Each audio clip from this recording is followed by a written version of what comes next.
Okay students, तो मैं Bhupen coach. तो आज हम आगे की तरफ बढ़ेंगे इस चैप्टर में, और इस चैप्टर में आज हम और फर्दर जो है प्रोटोजोअन डिजीजेस डिस्कस करेंगे।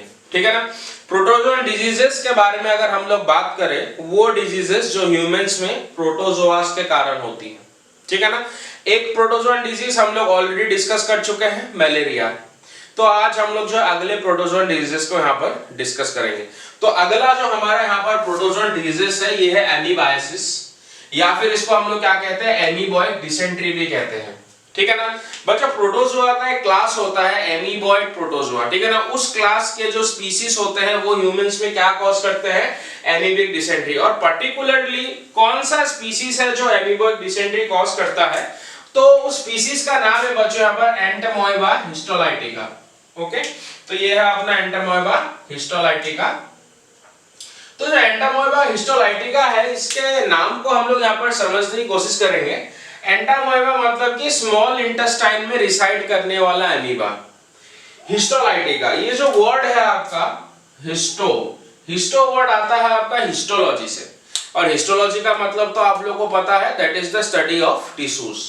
लाइटिका वर्ड आता है लाइसिस से। लाइसिस का मतलब होता है ब्रेक डाउन। मतलब कि ये जो पैरासाइट है एंटमोएबा हिस्टोलाइटिका, ये क्या करता है, आपका स्मॉल इंटेस्टाइन के टिश्यू को डिग्रेड करेगा या फिर उनका लाइसिस करेगा। ठीक है ना। अब ये ह्यूमन बीइंग के अंदर ये जो पैरासाइट है ये एंटर कैसे करेगा, तो मैंने आप लोगों को पहले भी कह रखा है, जो भी इन्फेक्शन हमारे गैस्ट्रोइंटेस्टाइनल ट्रैक्ट के इन्फेक्शन होते हैं, या फिर जीआई, या फिर मान लीजिए एलिमेंट्री कैनल से रिलेटेड जो भी इन्फेक्शन होता है, वो हमारे जो है ओरल फीकल रूट से होता है। ओरल फीकल रूट कैसे होता है हम लोग थोड़ी देर बाद डिस्कस करेंगे। मतलब कि कोई भी कंटामिनेटेड फूड हो गया, कंटामिनेटेड वाटर हो गया, उसमें क्या प्रेजेंट रहना पड़ेगा, ये जो पैरासाइट है इसका इन्फेक्टिव स्टेज प्रेजेंट होना पड़ेगा।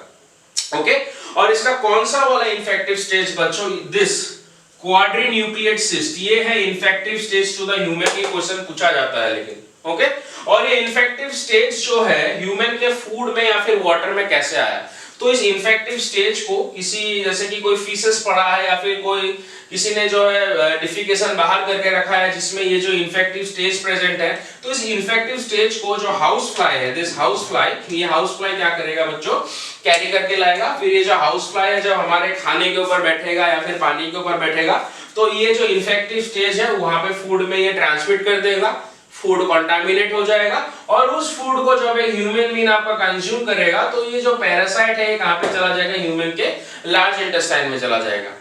तो इसके सिम्टम्स को पढ़ने से पहले हम लोग इसके लाइफ साइकिल को देखने की कोशिश करेंगे। ठीक है। तो क्योंकि पैरासाइट बच्चों कहां का पैरासाइट है, लार्ज इंटेस्टाइन का पैरासाइट है, तो हमने एक चैप्टर पढ़ा था क्लास 11th में। चैप्टर का नाम शायद आप लोगों को याद होगा, दैट इज द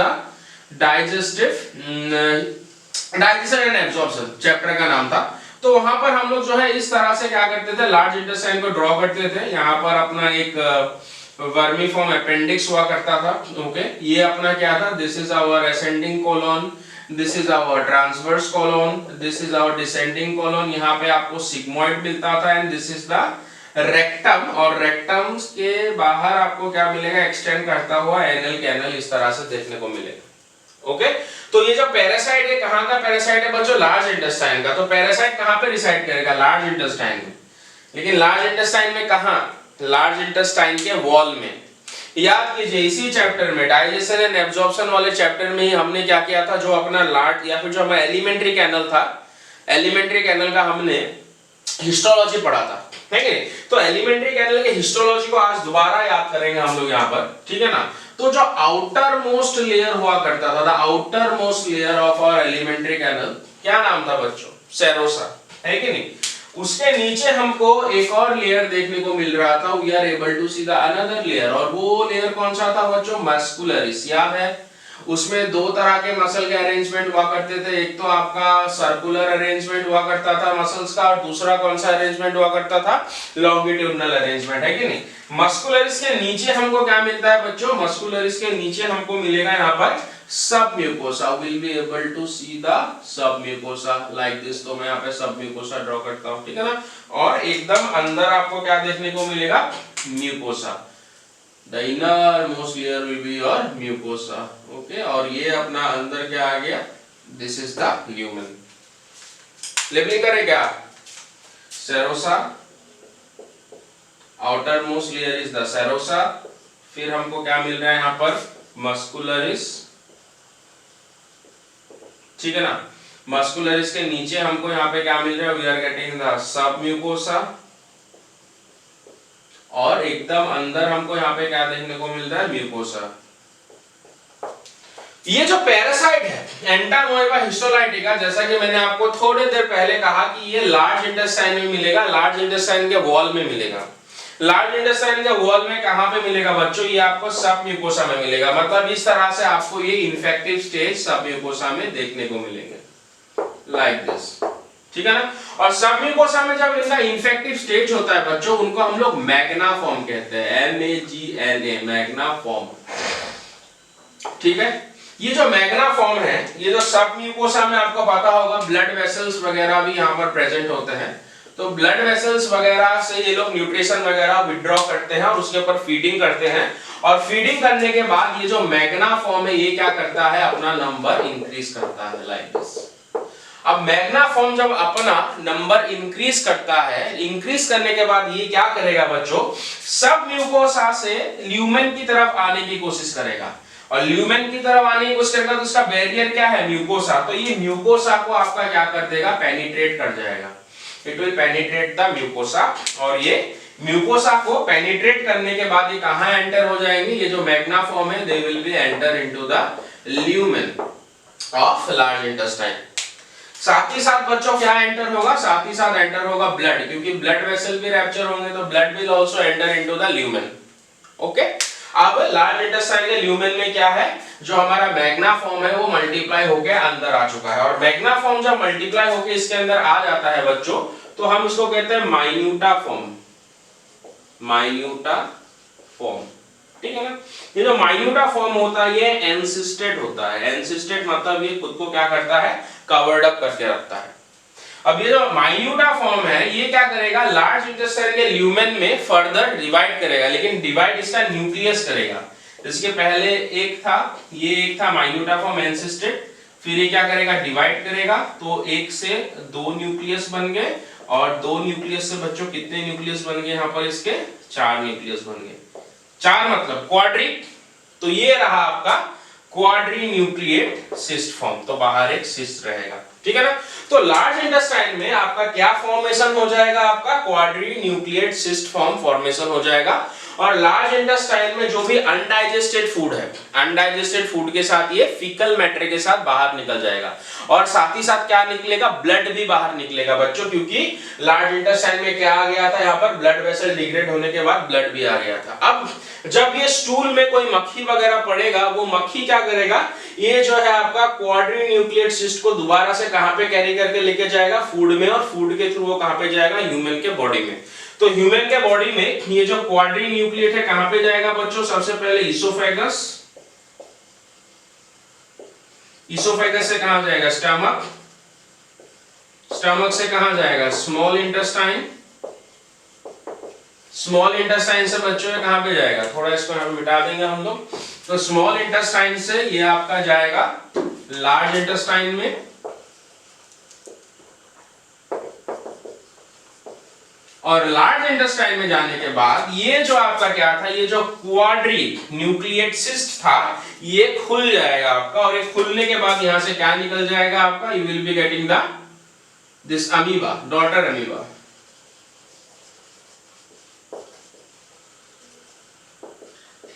और ये जो डॉटर अमीबा है कहां पे आ जाएगा, यहां पर ल्यूमेन में आ जाएगा। इसको थोड़ा मिटा देंगे। तो डॉटर अमीबा जो है ये ल्यूमेन में आ जाएगा, और ल्यूमेन में आने के बाद ये दोबारा से कहां पे पहुंच जाएगा, सबम्यूकोसा में, ठीक है ना।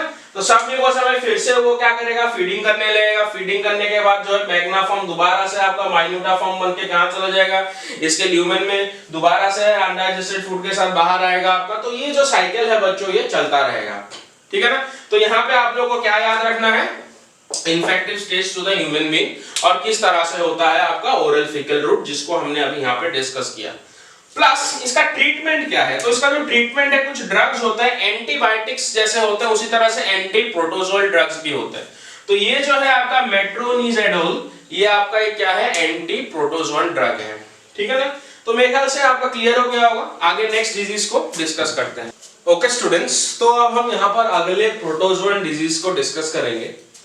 तो हमारा जो अगला प्रोटोजोअन डिजीज है दैट इज नोन एज लेशमैनियासिस।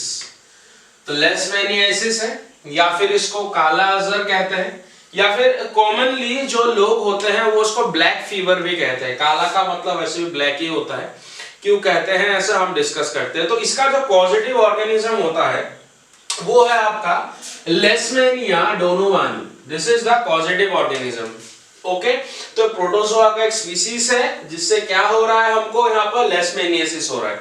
अब लेशमैनियासिस में क्या होता है, और ये जो आपका जो पैरासाइट है ये ह्यूमन बॉडी में कैसे एंटर किया। तो ये जो पैरासाइट होता है बच्चों, इसका एक होस्ट होता है या फिर इसका एक वेक्टर होता है।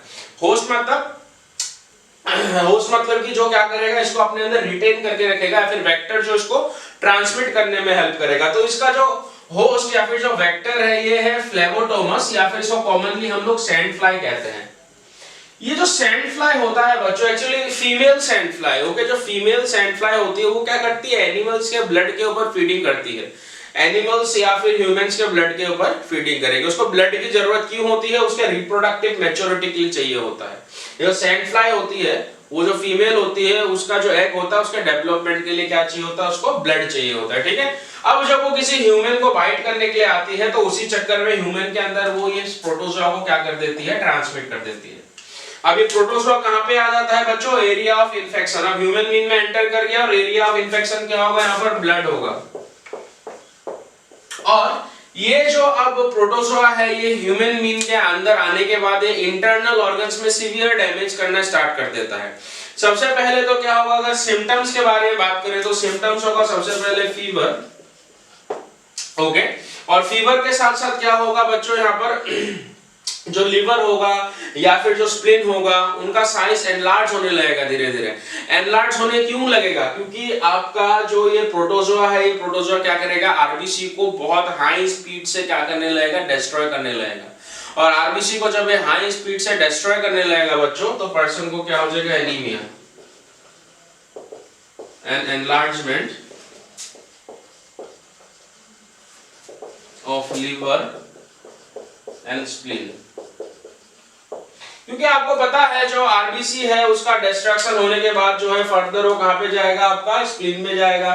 स्प्लीन में हीमोग्लोबिन वगैरह का ब्रेकडाउन होगा, लिवर में जाएगा। ओके, और इसके कारण ही जो है बहुत ज्यादा आरबीसी के डिस्ट्रक्शन के कारण आपका क्या हो रहा है, एनीमिया हो रहा है। और जो पर्सन का जो यूरिन है वो यूरिन का जो कलर होता है वो ब्लैक हो जाता है। इसीलिए हम इसको क्या कहते हैं, ब्लैक फीवर भी कहते हैं, क्योंकि पर्सन इन्फेक्शन के दौरान क्या होगा, ब्लैक कलर का यूरिन पास आउट करेगा। So this is all about the protozoan disease leishmaniasis। leishmaniasis में सबसे इंपॉर्टेंट जो आप लोगों को क्वेश्चन पूछा जाएगा कि इसको कौन ट्रांसमिट करता है, ठीक है ना, फिर कंटामिनेशन कैसे होता है आपका। आप यहाँ पे कंटामिनेशन कह सकते हैं, फिर मोड ऑफ ट्रांसमिशन। तो मोड ऑफ ट्रांसमिशन कौन कराता है, इसके ऊपर क्वेश्चन पूछा जाता है। और सिम्टम्स पूछे जाते हैं, या फिर आप लोगों को सिम्टम्स दे दिया जाएगा और पूछा जाएगी जो डिजीज कौन सा है, ठीक है ना। तो नेक्स्ट हम लोग अगले डिजीज को डिस्कस करते हैं। ओके स्टूडेंट्स, तो अब हम जो अगला प्रोटोजोअन डिजीजेस पढ़ने वाले हैं वो है स्लीपिंग सिकनेस। ओके, तो स्लीपिंग सिकनेस जो है आपको दो तरह के मिलेंगे। एक मिलेगा आपको अफ्रीकन स्लीपिंग सिकनेस और दूसरा मिलेगा आपको यहाँ पर अमेरिकन स्लीपिंग सिकनेस। ओके, तो इनके जो सिम्टम्स वगैरह हैं या फिर जो एरिया ऑफ इन्फेक्शन है वो आपको सेम मिल जाएगा। इसमें अलग अलग क्या होगा, फिर इसमें अलग अलग ये होता है कि अफ्रीकन स्लीपिंग सिकनेस जो होता है वो अफ्रीका में होता है और अमेरिकन स्लीपिंग सिकनेस जो होता है अमेरिका में होता है, पहला डिफरेंस। दूसरा डिफरेंस क्या होगा, इनका कॉजेटिव ऑर्गेनिज्म अलग अलग है आपका। हालांकि प्रोटोजोआ ही है लेकिन प्रोटोजोआ के दो अलग अलग स्पीसीज। ये जो अफ्रीकन स्लीपिंग सिकनेस है बच्चों, ये होता है आपका ट्राइपैनोसोमा गैम्बियंस के कारण होता है क्या, अफ्रीकन स्लीपिंग सिकनेस। और जो अमेरिकन स्लीपिंग सिकनेस होता है इसका जो पॉजिटिव ऑर्गेनिज्म है वो है Trypanosoma cruzi. Okay, so this is the positive organism for American sleeping sickness. Okay, अब ये दोनों जो प्रोटोजोआ है ये ह्यूमन में एंटर कैसे करेंगे। तो सबसे पहले अगर हम बात करें African sleeping sickness, African sleeping sickness में जो ट्राइपैनोसोमा गैम्बियंस होता है ये ह्यूमन में कैसे एंटर होता है, by the bite of Glossina. Glossy neck fly है बच्चों, इसको सीसी फ्लाई भी कहते हैं। सीसी फ्लाई में टी साइलेंट होता है, तो सीसी फ्लाई। तो सीसी फ्लाई जब क्या करता है, आपका बाइट करता है, तो ये कहां पे आ जाता है, ब्लड में आ जाता है ह्यूमन के। और अगर हम लोग अमेरिकन स्लीपिंग सिकनेस के बारे में बात करें, तो यहाँ पर जो प्रोटोजोआ का स्पीसीज है, that is the Trypanosoma cruzi, ये ह्यूमन के ब्लड में कैसे एंटर होगा, by the bite of bed bugs. ठीक है ना। तो हमने क्या क्या जाना अभी तक, हमने जाना स्लीपिंग सिकनेस के बारे में, that is the American sleeping sickness, sorry African sleeping sickness, American sleeping sickness, इनके कॉजेटिव ऑर्गेनिजम्स और कैसे ये ट्रांसमिट होते हैं। बाकी सारा कॉमन है, जैसे कि एरिया ऑफ इन्फेक्शन, तो इनका जो एरिया ऑफ इन्फेक्शन होता है बच्चों, वो होता है ब्लड, और ब्लड के थ्रू ये अपने इंपॉर्टेंट सिस्टम को इन्फेक्ट करता है, that is the central nervous system. मतलब कि ब्रेन के कुछ पार्ट को ये आपका क्या कर देंगे, इन्फेक्टेड कर देंगे। उसके कारण सिम्टम्स क्या नजर आएंगे पर्सन में, सिम्टम्स भी दोनों के ही कॉमन होंगे बच्चों, और जैसे कि एरिया ऑफ इन्फेक्शन भी दोनों के कॉमन है, जैसा मैंने बताया। तो सिम्टम्स क्या होगा, पेशेंट फील स्लीपी, मतलब जो पेशेंट है वो स्लीपी फील करेगा, दिन भर काम करने का मन नहीं करेगा, टायर्ड रहेगा हमेशा वो, ठीक है ना। सो लाइक डलनेस आ जाएगा उसमें। और ये क्या करता है, आपका नर्वस सिस्टम इंपेयरमेंट। कैसे, क्योंकि इसका जो इफेक्ट किसमें है, सेंट्रल नर्वस सिस्टम में, ब्रेन के कुछ हिस्सों को इफेक्ट कर रहा है, जिसके कारण अल्टीमेटली नर्वस सिस्टम में भी आपका क्या पड़ेगा, इफेक्ट पड़ेगा। ठीक है ना। तो ये सारे तो थी प्रोटोजोअन डिजीजेस।